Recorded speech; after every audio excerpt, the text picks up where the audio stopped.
Just practice from the May 10th, 2015 talk, Funeral Dhamma. Today, all of you came to Chaya Meditation Monastery to perform meritorious deeds and to dedicate the merit to your loved one who has passed away, so that she can be reborn in a good existence and lead a happy life. As we are moral beings, when we're still alive, we have to help each other. Even though we may be of different nationalities, from different cultures, and maybe of different religions, we used to be a family in previous lives. For many, many eons, we have been reborn and died and been reborn again. There is no one who hasn't before been a family member to you, maybe a brother, a sister, or some other relative. Because we used to be a family in previous lives, in this life we have come to see each other.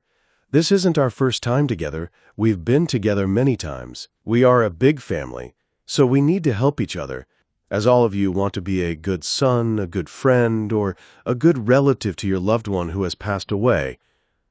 What can you do today? All of you came here to offer robes and flowers to the monks, to observe the 5 precepts, morality, and to listen to the holy chanting. Listening to the holy chanting is one kind of meditation. This means that you came here to perform generosity, morality, and meditation. And so what you gain today by the power of your generosity, by the power of your morality, by the power of your concentration, and by the power of your loving kindness and compassion, you have to transfer a portion of that merit to your loved one who has passed away. This is what you can do. Everyone knows their own birth date, but no one knows the date of their death. When you'll die, no one knows. But as a human being, one day, for sure, we have to part from this world. But when is unforeseen. For some, maybe they will die at 1 year of age. No one knows. What kind of disease will we have to suffer through and die from? No one knows. During the 24 hours of the day, what time will we die? Will it be morning, midday, afternoon, evening, or maybe midnight? No one knows. After we die, will our body be cremated or buried? No one knows that. Where will we be reborn again after we die? No one knows. What can we take with us when we die? Just good karma, or good action, or bad karma.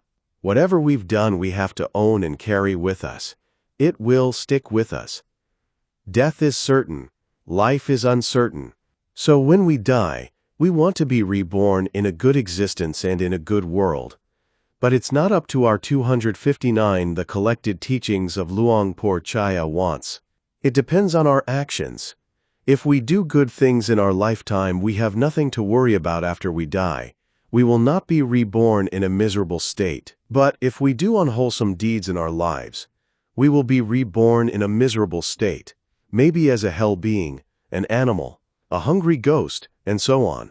This is according to the law of nature, the law of action and reaction. So it depends on our actions. What's the cause of someone doing unwholesome deeds? It's their ego, their greed, their anger, their delusion, and their jealousy, and then they do something unwholesome in line with it. No one wants to be reborn as an animal or a hell being. So what do we have to do? We have to do good things in our lives. We are moral beings. We can do everything for ourselves and for the welfare and happiness of others. This is what we should do. We need to use our belongings to be beneficial and use our time and our lives to be meaningful. We don't just do this for this life, but also for the next life. We sometimes need to practice generosity. This means we try to reduce our greed and our attachment. If we attach to our belongings, we will not share with others. So instead of giving, we are attached to our belongings. But if we share our belongings and help other people, this is a way to reduce our greed. We also have to restrain our physical and verbal actions. We should not harm or hurt others with our deeds or speech. We need to uphold our moral conduct. There are these 5 precepts. It is a universal law. Refrain from killing, from stealing, from sexual misconduct, from lying, and from drinking alcohol and using drugs. This means we have to restrain our physical and verbal actions. What do we need to be able to uphold moral conduct? We need loving kindness, sympathy, compassion, and honesty. We don't like for others to harm us. This is for our happiness. In the same way, we need to consider someone else's feelings. we need to refrain from harming or hurting others. So we need loving kindness, sympathy, compassion, and honesty. We need to be good, and we need to improve these qualities every day. Where do our deeds and speech come from? They come from our mental actions. They depend on our thoughts and on our decisions. If we have good thoughts and make good decisions, we have good deeds and good speech. So mental action is very important. That's why we need to practice meditation every day. Sometimes we need to practice loving kindness meditation. We pray for ourselves first, such as, "May I be well, happy and peaceful." So 260. Just practice we want to be well, happy and peaceful. Then, we extend our loving kindness to our family, our relatives, our coworkers, our employees, and so on. We extend our loving kindness to everyone in this universe. This is one kind of tranquility meditation. When we're angry, and we practice loving kindness meditation, our minds become pure. And we especially need to practice insight vipassana meditation to develop our wisdom. We need to know how to use our life and our time to be of benefit. So what do we need to do to gain peace and happiness in this life and the next life? We need to practice generosity, restrain our physical and verbal actions, and practice meditation to purify our mind from greed, anger, delusion, and so on. If we do this every day, we accumulate spiritual development. This allows us to gain happiness.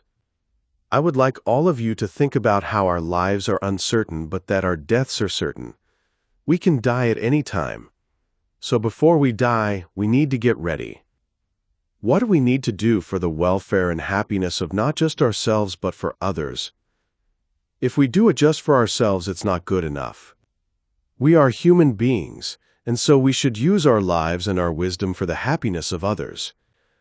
So by practicing generosity, morality, and meditation every day, we will gain a lot of merit. This involves wholesome deeds, speech, and thoughts. This good action will produce peace and happiness. Everyone needs peace and happiness. But even though we need it, if we do the wrong things, we will not gain it. According to the Buddha's teaching, we need to refrain from unwholesome deeds, try to cultivate good things as much as we can, and purify our minds from greed, anger, and delusion. May all of you be able to develop this virtue perfection, be free from all kinds of misery, and gain peace and happiness in this life. So all of you practiced generosity, morality, and meditation. You have done good things today. Now, you need to transfer a portion of that merit to your loved one to receive, for her to be happy and reduce worry.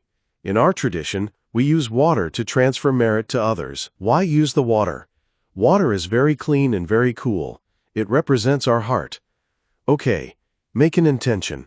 The monks chant the transfer of merit dedication. 261.